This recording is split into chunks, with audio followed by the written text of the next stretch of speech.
মহমাল অর্থ নাই, কিন্তু শিক্ষা দীক্ষা এটা এরম না, কাগজ টাগজের মতো। শিক্ষা এটার যেমন অর্থ আছে, দীক্ষা এটারও কি আছে অর্থ। শিক্ষা দীক্ষা, তালিম তরবিয়া, শিক্ষা জ্ঞান অর্জন করা, দীক্ষা নিজেকে পুরাপুরি সাজিয়ে তোলা কোরআন সুন্নাহর আলোক। এই কারণে সুন্নাত মোতাবেক জিন্দিগি গঠন আমরা সেই ছোট্ট বাচ্চাদের থেকেই খেয়াল করি।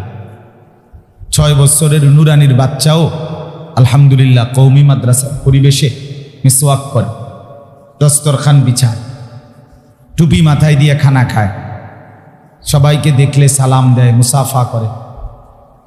যতবার পেশাব পায়খানা করে ততবারই টয়লেট পেপার ব্যবহার করে। অজু করে সবকে পড়তে যায়, পড়তে বসে। হ্যাঁ, বাড়িতে গেলে মা বাপকে সেবা করে, খেদমত করে, সালাম দেয়। তাইলে এই সুন্নতের উপরে জিন্দিগি ছোট্ট থেকেই আমরা চেষ্টা করি। কিছু তো ব্যতিক্রম, কিছু একটু বেশি দুষ্ট, কিছু ছেলে খামখেয়ালি গাফেল থাকবেই, এটা কোনো দোষের কিছু না, এরকমটা হবেই।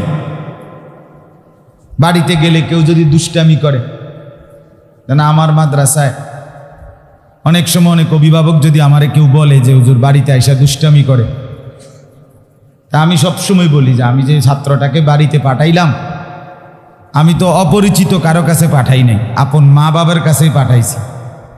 তা আপন মা বাপ আপনি, আমার চাইতে তো বেশি দরদি হওয়ার কথা। তাহলে আপনি থাকতে আপনার ফুট দুষ্টামি করে কেমনে? আপনি কি ঘোড়ার গাছটা কাটেন? কথা বোঝেন নাই? আপনি কি ঘোড়ার গাছটা কাটেন বসে বসে? তাইলে আমি তো দুশ্মনের কাছে পাঠাই নাই, আপনজনের কাছে পাঠাইছিলাম। এই জন্য বললাম যে মূলত আলহামদুলিল্লাহ সারা বছর কওমি মাদ্রাসায় উস্তাদরা ক্লাসে, রুমে, সবকে বিভিন্নভাবে ছাত্রদেরকে নসিহত করতেই থাকে, বলতেই থাকে। আর আপনারা যারা আসছেন এখন, আপনাদের জন্যই মূলত মাসে একদিন এই মজলিসটা করা। অর্থাৎ ছাত্ররা তো বসছেই আলহামদুলিল্লাহ, তাদেরও ফায়দা হবে। বাকি এলাকার সর্বশ্রেণীর মানুষ, মুসলমানের সব শ্রেণীর মানুষ যেন কিছুটা উপকৃত হয়, কিছুটা প্রেরণা হৃদয়ে অনুভব করে ইমানের প্রতি, ইসলামের প্রতি, আমলের প্রতি, আখলাকের প্রতি, আখেরাতের প্রতি। এই জন্য এই ছোট ছোট মজলিসগুলো আলহামদুলিল্লাহ এখন ব্যাপকভাবে বিভিন্ন মাদ্রাসায়, মসজিদে, এলাকায় আয়োজন হইতেছে। গত 5 বছর আগেও এতটা ব্যাপক ছিল না। কোন আল্লাহওয়ালার নির্দিষ্ট খানকায় আগে মাসিক ইসলাহি মজলিস হইত, কিন্তু এখন আলহামদুলিল্লাহ আমাদের কওমি মাদ্রাসায় ব্যাপকভাবে প্রতি মাসেও মহল্লাবাসী, এলাকাবাসী মুসলমানের দিন ও ইমানের জন্য, তাদের আখেরাত পরকালের সৌন্দর্যের জন্য এরকম ছোট ছোট মাইকিং ছাড়া, পোস্টারিং ছাড়া ব্যাপক আয়োজন, অনেক বক্তা, দাওয়াত না দিয়ে ছোট্ট পরিসরে অল্প সময়ের জন্য এই আয়োজনটা করা হয়। আলহামদুলিল্লাহ আমাদের অভিজ্ঞতা এটা। আমরা তো আলহামদুলিল্লাহ প্রতিনিয়ত আল্লাহ তাআলা যাওয়ার তৌফিক দিয়েছেন অনেক, তো এর দ্বারা অনেক ফায়দা, উপকার পরিলক্ষিত হচ্ছে, বোঝা যাইতেছে। এই ছোট মজলিস দ্বারা অনেক ফায়দা বোঝা যাইতেছে, উপকার হচ্ছে। অনেক নওজোয়ান, মাঝবয়সী, অনেক মুসলমান ধীরে ধীরে জিন্দিগি বদলাইতেছে, পরিবর্তন হইতেছে। আল্লাহ তাআলা যেন এই মাদ্রাসার এই মজলিসটাকেও উম্মতের পরিবর্তনের জন্য কবুল করেন। কোরআনুল কারীমের মধ্যে আছে, আল্লাহ তাআলা বলেন, ইন্নামাল মুমিনুনা ইখওয়া।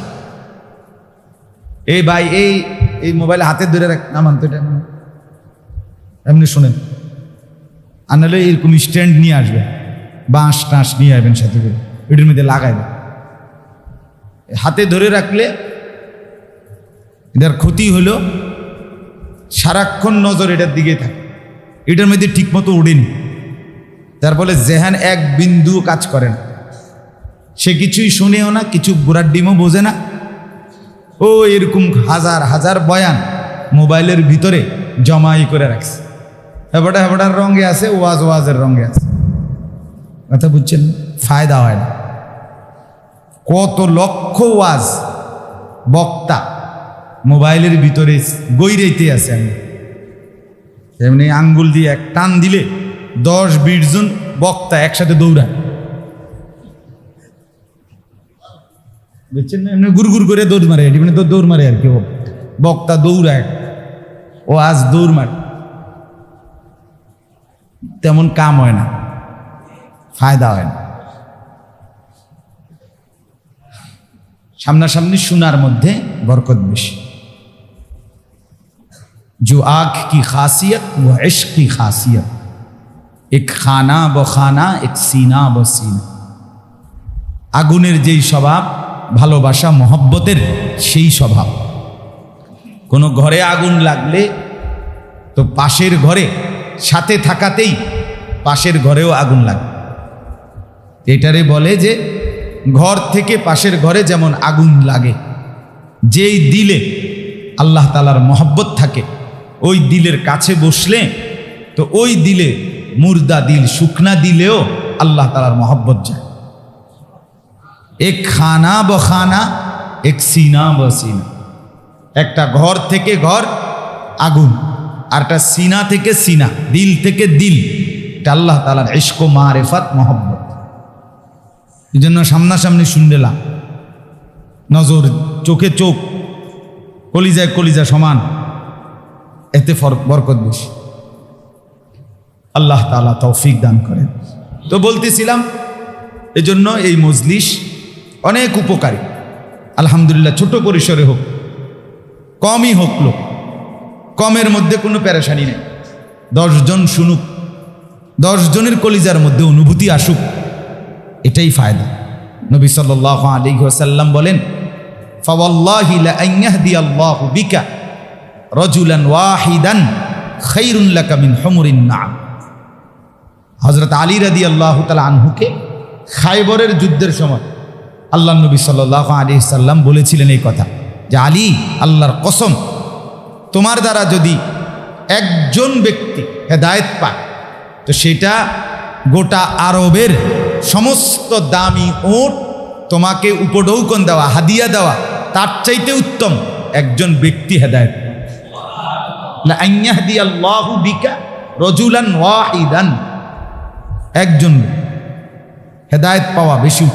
তাহলে বোঝা গেল একজন ব্যক্তি হেদায়েত পাওয়া, নবী সাল্লাল্লাহু আলাইহি সাল্লাম সেটাও আকাঙ্ক্ষা করেছেন কিনা?